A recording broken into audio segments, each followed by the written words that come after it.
नई सीरीज़ लेके आया हूँ कुछ वीडियोस की।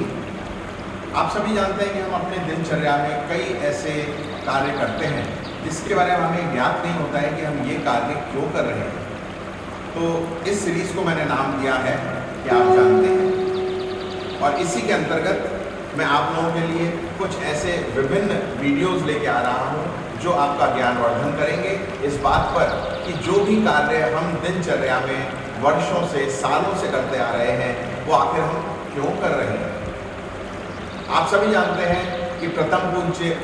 हमारे जो देवता हैं वो है गणेश जी, और गणेश जी को अपन हर वर्ष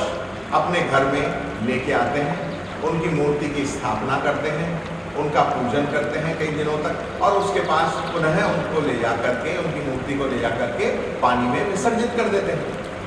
तो ये जो परंपरा है गणेश जी का पूजन करने की, ये क्यों आरंभ हुई, कैसे आरंभ हुई और इसे हम क्यों करते हैं,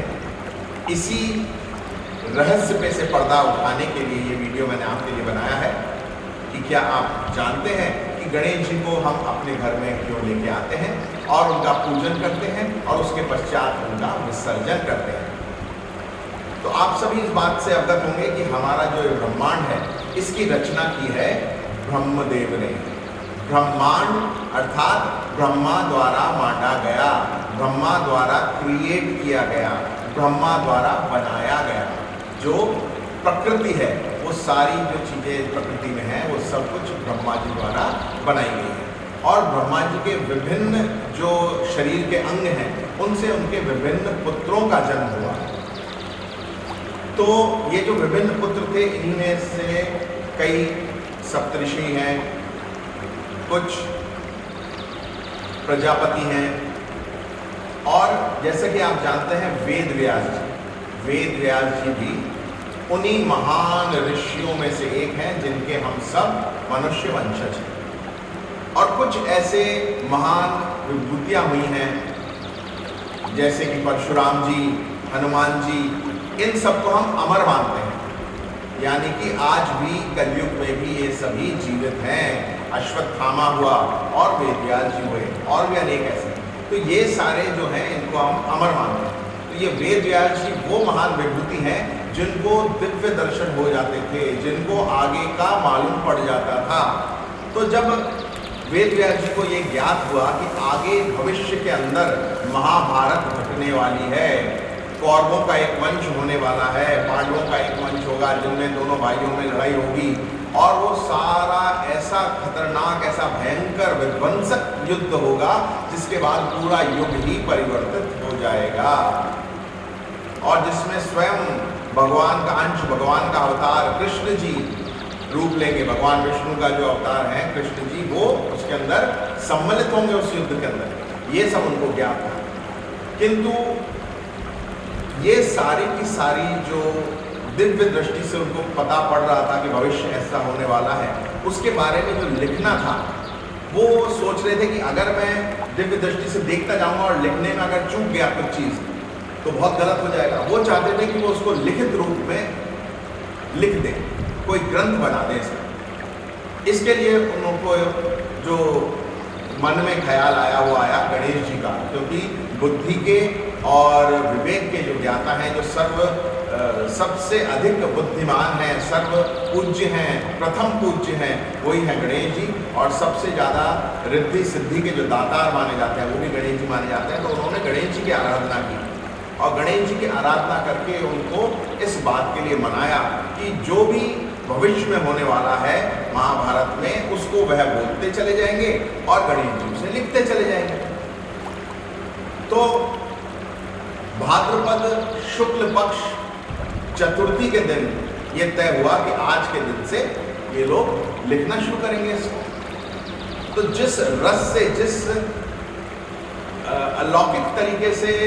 वेद व्यास जी ने इस पूरे घटनाक्रम का, भविष्य का वर्णन किया, वो इतना रसीला और इतना मनमोहक था कि गणेश जी पूरी तरह से उसी में रच बस गए, और 10 दिन तक ये प्रक्रिया चली। भाद्रपद शुक्ल पक्ष चतुर्थी के दिन आरंभ हुआ था महाभारत का लिखना, और दोहों, चौपाइयों, छंदों से मिलकर एक बहुत ही अच्छे ग्रंथ की जो रचना है वो गणेश जी ने की, और 10 दिन तक निरंतर दिन और रात वो लिखते चले गए, जिसमें उन्होंने ना तो अन्न ग्रहण किया ना ही जल ग्रहण किया। और वेदव्यास जी को पता था कि ये ऐसा होने वाला है, इसलिए लिखने से पूर्व वेदव्यास जी ने क्या किया कि उन्होंने गणेश जी के पूरे बदन के ऊपर दिव्य मिट्टी का लेप कर दिया, गीली मिट्टी का, क्योंकि उनको पता था कि एक बार हमने आरंभ किया इसको लिखना तो यह रुकेगा नहीं, और इनको अन्न जल ग्रहण करने का समय नहीं मिलेगा, इनका मन ही नहीं करेगा कि अन्न जल ग्रहण करें, इनका मन करेगा कि मैं तो लिखता चला जाऊं। इतनी रस भरी, इतनी अच्छी लगेगी इनको ये सारी की सारी वृतांत, ये सारी की सारी कहानी। तो उन्होंने इस वजह से मिट्टी का उनके ऊपर लेप कर दिया और उनके पूरे शरीर पे, ताकि उसका जो तापमान धीरे धीरे बढ़ेगा भोजन न करने की वजह से, जो भी कोई दिक्कत आएगी वो उस दिव्य मिट्टी की वजह से, गीली मिट्टी जो उनके चारों तरफ होगी उससे उसका उनकी रक्षा हो जाएगी गणेश जी की, और निरंतर गणेश जी निर्विघ्न रूप से, निर्बाध रूप से इसको लिखते चले जाएंगे। ऐसा ही हुआ। अनंत चतुर्दशी के दिन ये ग्रंथ पूरा हुआ, और उसके पश्चात जब गणेश जी ने अपने पूरे शरीर की तरफ देखा तो उन्होंने देखा कि वो जो मिट्टी है अब वो सूख गई है और धीरे धीरे करके झड़ रही है। और इसीलिए गणेश जी का एक जो नाम है पार्थिव,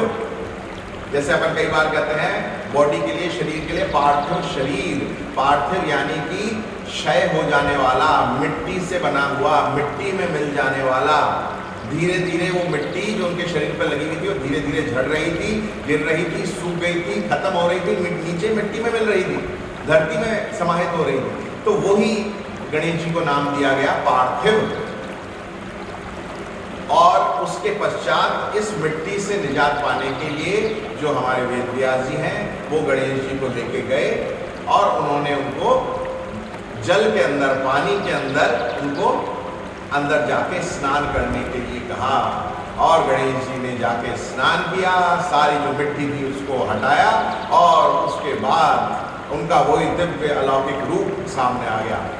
लेकिन वेदव्यास जी इतने खुश थे गणेश जी की इस अद्भुत रचना से, तो उन्होंने क्या किया कि इनको एक वरदान दिया गणेश जी को कि हालांकि तुमने पूरे 10 दिन तक अन्न जल ग्रहण नहीं किया है और निरंतर रूप से ये जो पूरा वृतांत है और जो एक ग्रंथ है इसकी रचना की है, इसको लिखा है, लेकिन इन 10 दिनों में जो भी व्यक्ति आपको अपने घर में लेके जाएगा, जैसे कि मैं आपको लेके आया, और पूरे 10 दिनों तक आपके मन चाहा, मन पसंद भोजन आपको परोसेगा, पकवान आपके लिए रखेगा, मिष्ठान और फल फूल आपके लिए रखेगा, तो उसका मन चाही जो भी उसके मन की